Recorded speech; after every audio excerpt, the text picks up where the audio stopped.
ठीक है sir, continue करें।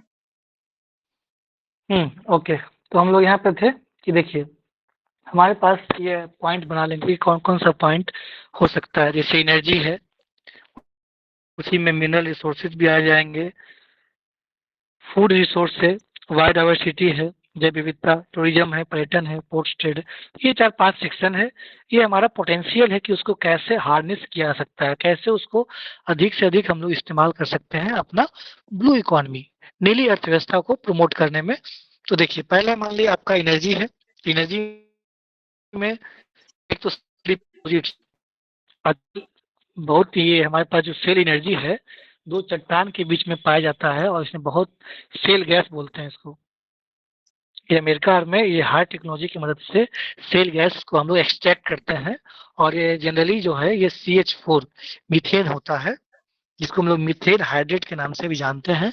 और उसको हम लोग एक्सट्रैक्ट करते हैं। एक्सट्रैक्ट करके उसका हम लोग जिस तरह से CNG का हम लोग अभी यूज कर रहे हैं, उसी तरह से ये भी सेल गैस आने वाले समय में बहुत ही मतलब आप कर सकते हैं कि a type of renewable energy, नवीकरणीय ऊर्जा का एक बहुत ही बेहतर इसमें बहुत, लेकिन हाँ उसमें एक हाई टेक्नोलॉजी, हाई कॉस्ट है, क्योंकि अभी उस तरह का टेक्नोलॉजी हमारे डेवलपिंग कंट्री में, खास करके इंडिया में अभी तक उस स्तर का नहीं आ पाया है। लेकिन हमारे पास उसका पोटेंशियल है, उसको हम लोग यूज कर सकते हैं। उसी तरह से इसी में बताया rich methane hydrate, renewable energy जैसे कि विंड एनर्जी है, सोलर एनर्जी है, टाइडल है, OTEC ओशियन थर्मल एनर्जी, जो कि आप यहाँ पे वो नियर बाय जो कोस्ट होता है वहाँ पे ओशियन एनर्जी भी होता है। जैसे कि हम लोग टाइडल एनर्जी का यूज करते हैं कि जब आया टाइड जब आता है एवन टाइड, तो उससे हम लोग टरबाइन चलाते हैं, टरबाइन चला करके हम लोग एनर्जी प्रोड्यूस करते हैं। तो ये सब हमारे पास पोटेंशियल है, जिसके लिए एक हाईली इक्विपमेंट चाहिए कि रेगुलर वहाँ पे इस्टेब्लिश किया जाए, उसको इस्टेब्लिश करके हम लोग एनर्जी को प्रोड्यूस कर सकें। उसी तरह से है rare earth metals.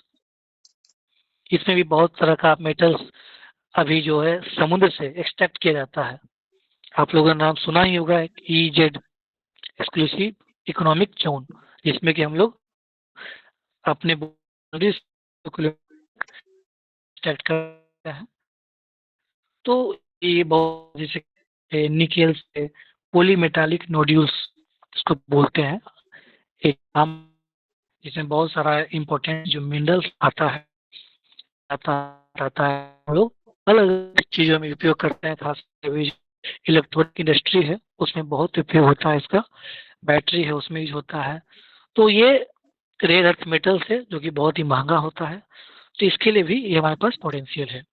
Sand and gravel, ये तो इम्पोर्टेंट किसी सैंड और ग्रेवल पॉसिबल नहीं है। उसमें भी कुछ कुछ जैसे होते हैं, लाइट है, मूट है, तो ये सब एलिमेंट है। इस सब में कुछ याद रखेंगे। एग्जाम्पल वो कि सेल डिपॉजिट्स के बारे में चर्चा किया था कि बहुत सारे, हाँ आजकल जो अभी नई टेक्नोलॉजी आई है उसमें हमारे पास सेल गैस का एक बहुत ही हाई पोटेंशियल है, रिच पोटेंशियल है। उसको एक्सट्रैक्ट करके हम लोग ईंधन के रूप में उसको यूज कर सकते हैं। उसको जनरली मीथेन हाइड्रेट का यूज किया जाता है, उसी की सहायता से हम लोग सेल गैस निकालते हैं। ये जनरली दो चट्टानों के बीच में, तो दो रॉक्स के बीच में एक तरह से एम्बेडेड है, इसी को हम लोग एक्सट्रैक्ट करते हैं और वो गैस के रूप में उसका हम लोग एज ए फ्यूल यूज कर सकते हैं, जो कि समुद्र के नीचे भी होता है। रेयर अर्थ मेटल्स बताया कि ये बहुत इम्पोर्टेंट है आज के समय में, खास करके इलेक्ट्रॉनिक इंडस्ट्री को लेकर के। और बैटरी, इसमें जैसे कि बहुत सारा एग्जांपल है, मैग्नीज है, निकेल है, कोबाल्ट है। इसको आमतौर पे हम लोग पॉलीमेटालिक नोड्यूल्स के भी नाम से जानते हैं। सैंड एंड ग्रेवल, ये भी बहुत इंपॉर्टेंट है। जहाँ पे कोस्टल रीजन है वहाँ पे सैंड और ग्रेवल मिलता है, जिसका कि हम लोग इस्तेमाल डेवलपमेंट के लिए, कंस्ट्रक्शन के लिए कर सकते हैं। ऑयल और गैस, ये तो इम्पोर्टेंट है ही, जो कि आप अब सात चट्टान मेटामॉर्फिक के बारे में लोग पढ़े होंगे, उसकी ताकत से हम लोग निकालते हैं। और तो ऑयल एंड गैस में इम्पोर्टेंट है। ये पहला हुआ कि एनर्जी या मिनरल रिसोर्सेज। इसके बारे में कि बहुत हमारे पास एक रिच पोटेंशियल है जो कि कोस्टल एरियाज में होता है। दूसरा है टूरिज्म, जिससे आप लोग अच्छी तरह से अवगत थे। रिसेंटली अभी चर्चा में आया था लक्षद्वीप और मालदीव को लेकर के। तो हमारे पास लक्षद्वीप है, हमारे पास अंडमान निकोबार है, और भी जैसे दमन दीव है। तो ये सब जितने भी हमारे पास जो कोस्टल एरियाज है, सी बीचेज है, वो बहुत ही इम्पोर्टेंट है, और वो खास करके टूरिज्म के लिए बहुत हमारे पास फॉरेन करेंसी भी आता है इससे। तीसरा बायोडाइवर्सिटी, जैसे कि आप लोग नाम सुनते होंगे मैंग्रोव, सुंदरबन जो हमारे पास बंगाल का है। रिसेंटली एक सेंट्रल गवर्नमेंट ने एक स्कीम भी शुरू किया था, मिस्टी, MISHTI। तो जनरली किसके लिए था? मैंग्रोव को प्रोटेक्शन करने के लिए ही था। तो इससे बायोडाइवर्सिटी भी प्रोटेक्शन होता है। तो हमारे पास पोटेंशियल इसका भी है कि हमारे पास नेशनल पार्क है, या वाइल्ड लाइफ सेंचुरीज है, या होम बहुत सारे अलग अलग फॉरेन बर्ड्स या फॉरेन एनिमल्स, या जैसे रॉयल बंगाल टाइगर जो सुंदरबन में है, तो उसका भी हैबिटेट है। तो उससे हम लोग एक तो फॉरेस्ट प्रोड्यूस होता ही है, साथ ही साथ इन्वायरमेंट के लिए, इकोलॉजी के लिए भी बहुत ही बेहतर है। फूड रिसोर्स, अब जो समुद्र के किनारे है तो फूड रिसोर्स तो बिल्कुल मिलेगा।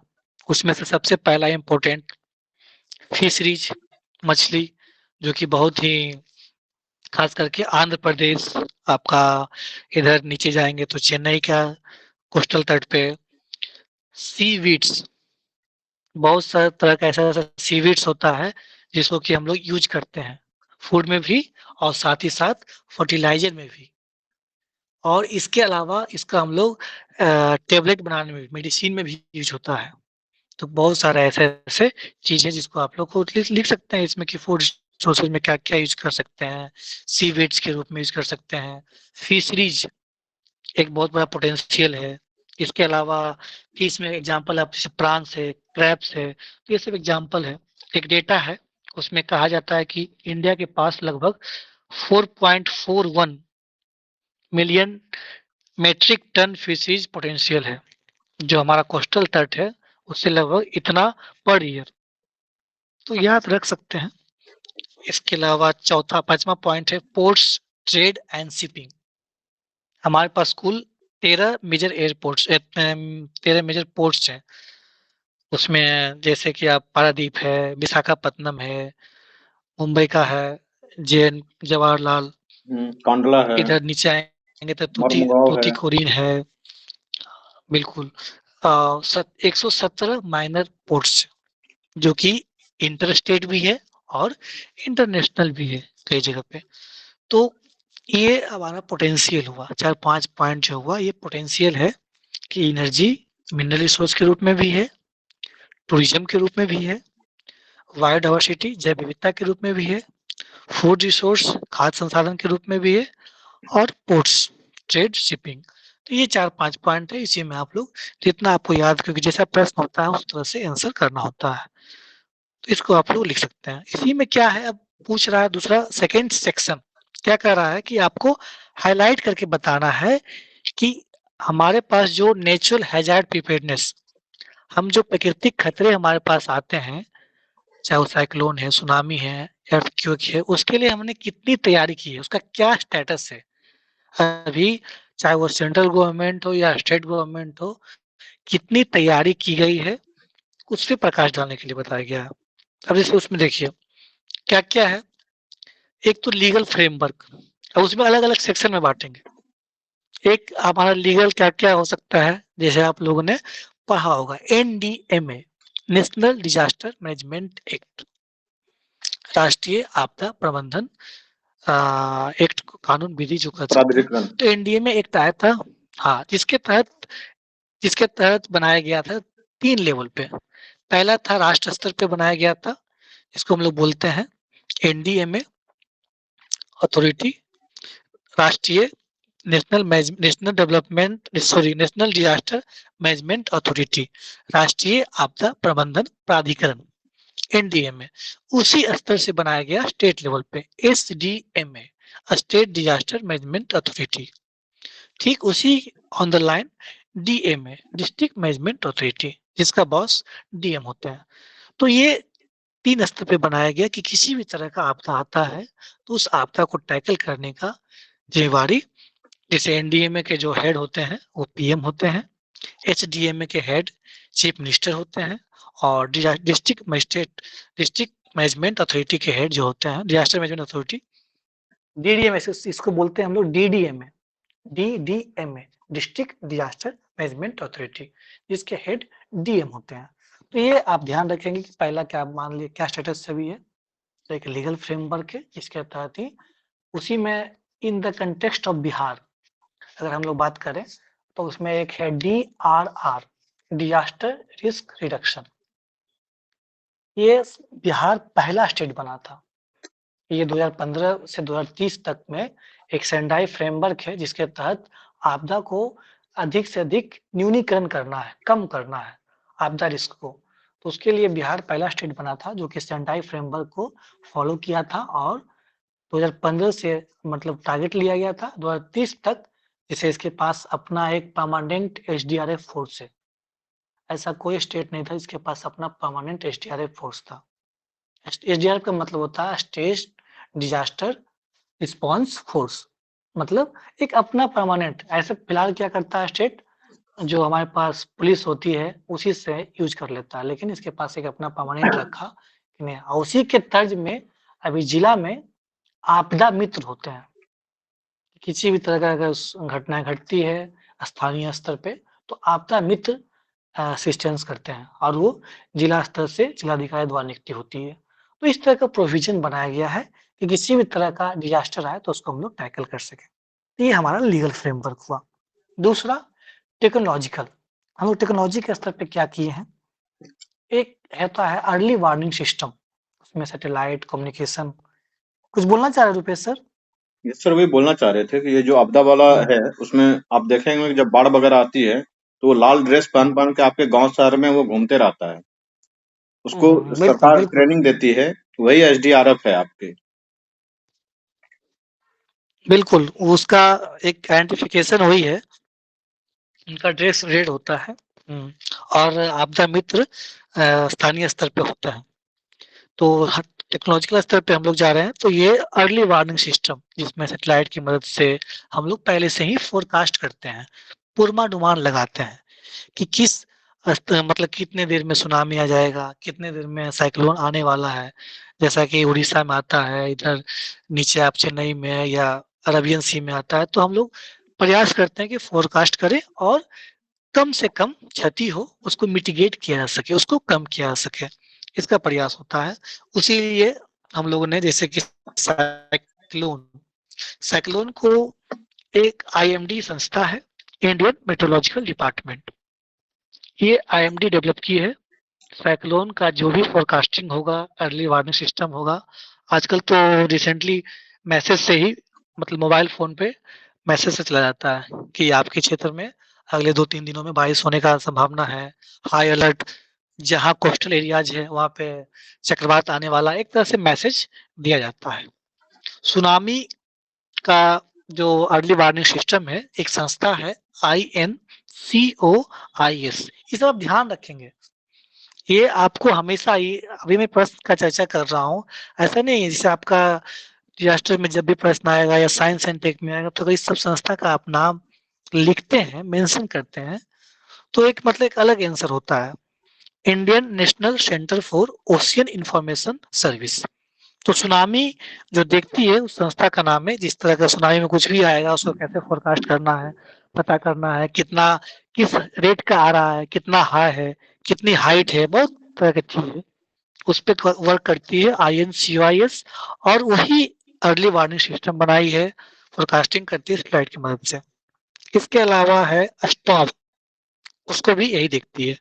कोस्टल इरोजन, तो अगर हमारे जो समुद्र तट है उस पे कितना इरोजन हो रहा है, पहले कितना था, उसकी मोटाई कितनी कम हो गई, तो national centre for coastal research एक संस्था है, वो देखती है।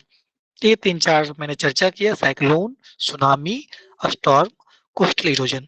साइक्लोन को IMD देखती है, सुनामी को INCOIS, स्टॉर्म को भी INCOIS देखती है, और कोस्टल को national centre for coastal research. ये सब संस्था है early warning system technological development, इसी में और क्या है, जैसे CMS communication satellite, EOS earth observation satellite, इस सैटेलाइट का हम लोग इस्तेमाल करते हैं हम लोग अधिक से अधिक फोरकास्टिंग करने के लिए और जानकारी लेने के लिए। इकोसिस्टम स्तर पे क्या तैयारी हुआ है, मतलब इन्वायरमेंटल स्तर पे मैंग्रोव कंजर्वेशन, इसका मैंने चर्चा भी किया कि मिस्ट्री स्कीम है जिसके तहत हम लोग प्रयास कर रहे हैं और सेंट्रल गवर्नमेंट स्टेट गवर्नमेंट मिलकर के उसको मिटिगेट करने का प्रयास कर रही है, कम करने का प्रयास कर रही है। चौथा है क्लाइमेट रिजिलियंस, अधिक से अधिक ऐसा बनाया जाए कि वो क्लाइमेट रिजिलियंस, मतलब जिस तरह का क्लाइमेट अभी, कभी गर्मी में इतना अधिक गर्मी हो जाता है, ठंड में इतना अधिक ठंड पड़ने लगती है, जब तूफान आता है तो इतना एक्सट्रीम लेवल पे आता है, सुनामी एक्सट्रीम लेवल पे आता है, तो उसको इस तरह से बनाया जाए कि उस क्लाइमेट को रेसिस्ट कर सके, रेजिलियंस हो सके। उसी के लिए एक दो संस्था है, जैसे ICZMP integrated coastal zone management, इसको आप ध्यान रखेंगे, ICZMP integrated coastal zone management project, ministry of environment forest and climate change MOEFCC, इन्होंने भी एक रेगुलेशन लाया था CRZ कोस्टल रेगुलेशन जोन, इसमें वही हो कि गंदगी नहीं हो, अधिक से अधिक हम लोग जो भी अगर घूमने भी जाते हैं तो डाइवर्सिटी को अफेक्ट नहीं करे, इकोसिस्टम मेंटेन रहे, इस तरह का प्रयास उसमें रेगुलेशन में दिया गया है। CRZ कोस्टल रेगुलेशन जोन 2019 में आया था। मेनली क्या करना है, कंजर्व करना है, प्रोटेक्ट करना है जो भी कोस्टल एरियाज है। और लास्ट सबसे इम्पोर्टेंट, कम्युनिटी अवेयरनेस। जब भी कम्युनिटी अवेयरनेस की बात आती है तो आप लोग हमेशा एक वर्ड याद रखेंगे, IEC, इसको जरूर मेंशन करेंगे। जब भी आपको कुछ सोचने दिमाग में नहीं आया, आप IEC जरूर लिख दीजिए। IEC का मतलब होता है इंफॉर्मेशन, एजुकेशन, कम्युनिकेशन, मतलब हम लोग इन्फॉर्म करें, बताएं इस चीज के बारे में कि हमारे जैसे कभी कोस्टल एरियाज का बात कर रहे हैं तो कितना पोटेंशियल है, कितना इम्पोर्टेंट है बायोडाइवर्सिटी के लिए, इकोसिस्टम के लिए, इन्वायरमेंट के लिए। दूसरा क्या है, एजुकेट, जो भी लोकल पीपल है उसको एजुकेट करने की जरूरत है, ताकि क्योंकि उसका तो अपना घर है तो जरूर अगर उस चीज के इम्पोर्टेंस को समझेगा तो और अच्छे तरीके से उसमें योगदान दे पाएगा। और तीसरा होता है कम्युनिकेशन, कम्युनिकेट करना, उसी चीज को अधिक तक फैलाना। तो ये कीवर्ड से IEC, इंफॉर्मेशन, एजुकेशन, कम्युनिकेशन। तो हमेशा जब भी अवेयरनेस का चर्चा करेंगे तो आप ये वर्ड जरूर डालने का प्रयास करेंगे। अब इसमें अवेयरनेस कैसे फैलाएंगे, जो कोस्टल कम्युनिटीज के लोग हैं, जो फिशरमैन हैं या लोकल जो कोस्टल रेसिडेंट पीपल हैं, उसको जरूर बताएंगे मैंग्रोव के बारे में। तो ये अभी तक ये प्रयास सेंट्रल गवर्नमेंट, स्टेट गवर्नमेंट के द्वारा किया जा रहा है। और क्या होना चाहिए, कुछ लिमिटेशन है, उसको थोड़ा ध्यान रख सकते हैं। अब बाकी लास्ट में अपना कंक्लूजन दे देना है। लिमिटेशन क्या है, जैसे कि लास्ट माइल कनेक्टिविटी, जितनी पहुंच होनी चाहिए अभी तक पहुंच नहीं पाई है। जब घटना घटने वाला होता है 24 आवर्स पहले हम लोग को अलर्ट होते हैं, उससे पहले और पहले मैसेज पता चलना चाहिए, जानकारी होनी चाहिए। रिसोर्स एलोकेशन, जैसे कि जब घटना घटता है हमारे पास जो NDMA है, SDMA है या DDMA है, तो उसमें क्या है कि अभी भी हम लोग के पास फंड की कमी है, या अगर घटना घट गई तो उसको हम लोग रिलीफ, रिहेबिलिटेट देने में बहुत समय लगता है, जो कि किसी भी देश के लिए अच्छी बात नहीं है। अगर अगर हमारा नुकसान हो रहा है तो उसको कैसे हम लोग कंपनसेट करें, कैसे उसको हम लोग रिहेबिलिट कर सकते हैं जल्द से जल्द। पॉपुलेशन डेंसिटी, कोस्टल एरियाज में पॉपुलेशन डेंसिटी भी ज़्यादा है, उसको भी हम लोग अगर कम किया जाए, उसको इस तरह से एडजस्ट किया जाए ताकि वो इन्वायरमेंट को कम क्षति पहुंचाए, और जब भी अगर नुकसान, अगर उस तरह का कैलेमिटी आता भी है तो हम लोग कम से कम नुकसान हो। क्लाइमेट चेंज, अभी तो क्लाइमेट चेंज बहुत ज़्यादा ही बढ़ गया है। रिसेंटली अगर देखा जाए तो 2001 से लेकर के 2019 के बीच में 52% सर्ज हुआ है। मतलब जो साइक्लोनिक स्टॉर्म आता है, सुनामी आता है, पहले इस मतलब 52% कम आता था। तो ये सब कुछ, और लैक ऑफ नॉलेज अवेयरनेस, ये सब कुछ लिमिटेशन है। आप बहुत एक्सप्लेन नहीं करना इसमें क्योंकि प्रश्न छोटा है, तो 3-4 पॉइंट लिख करके आगे बढ़ जाएंगे और लास्ट में कंक्लूजन दे देंगे। कंक्लूजन देने के लिए क्या करेंगे, उसमें पॉइंट डाल सकते हैं कि क्या होना चाहिए, कम्युनिटी सेंटर्ड अप्रोच कर सकते हैं, टेक्नोलॉजिकल एडवांसमेंट का और अधिक हम लोग यूज कर सकते हैं, जो सैटेलाइट बेस्ड जो इंटरनेट है या अभी स्टारलिंक का है या बहुत उस तरह का हम लोग रिसेंटली जो भी हमारे पास चैट जीपीटी है, एआई है, आईओटी है, उसका हम लोग एडवांस टेक्नोलॉजी का हम लोग यूज कर सकते हैं। रिसोर्स मैनेजमेंट इस तरह से हो जैसे कि हम लोग पीपीपी पब्लिक प्राइवेट पार्टनरशिप पे हम लोग अप्रोच ले सकते हैं, और जो भी इंटरनेशनल संस्था है या नेशनल संस्था है उसका भी हम लोग हेल्प लें और उसको प्रयास करें कि कम से कम क्षति हो मिटिगेट किया जा सके। तो ये आपका कंक्लूजन हुआ कि हमारे पास जो रिसोर्स पोटेंशियल है कोस्टल जोन का कितना अधिक महत्वपूर्ण है, और हमने उसके लिए क्या क्या तैयारी कर रखा है और क्या होना चाहिए, कुछ कुछ उसमें डाल देना है पॉइंट, लास्ट में कंक्लूजन कर दिए, हो गया। बताइए, समझ में आया या कुछ प्रॉब्लम है, कहीं डाउट्स है तो पूछिए। सेंडाई फ्रेमवर्क का भी मैंने चर्चा किया था, तो वो भी अच्छा इंपॉर्टेंट है। जब भी डिजास्टर की बात आती है तो सेंडाई फ्रेमवर्क की चर्चा होती ही है। बोलिए, इसमें किसी को कुछ पूछना है? हाँ रुपये सर, कुछ ऐड ऑन कर दीजिए। बिल्कुल सर, जो सेंडाई फ्रेमवर्क डिजास्टर मैनेजमेंट के रिस्क और मिटिगेशन के लिए है, और इस तरीके से कई सारे डायलॉग्स होते रहते हैं। जिस तरीके से हमारा एक जो है कि रायसीना डायलॉग जो दिल्ली में चलने वाला है, जो भी सिविल सर्विस यूपीएससी के एस्पायरेंट हैं खास करके, उनसे नम्र निवेदन है, इस तरीके के जब भी डायलॉग्स हों उसको कृपया करके सुना करें। जब भी फ्री टाइम रहे, रील देखना छोड़िए, उसको सुनिए। जो 2-3 चीजें और इम्पोर्टेंट मैं बताता हूँ, जैसे कि प्रधानमंत्री राष्ट्रपति महोदया का भाषण होता है, कब कब होता है? 26 जनवरी वाला जो भाषण होता है, ये जब संसद का सत्र शुरू होना रहता है साल में पहली बार, तब उस समय उनका भाषण होता है। हर संसद के सत्र के पहले भी कई बार उनका भाषण रहता है।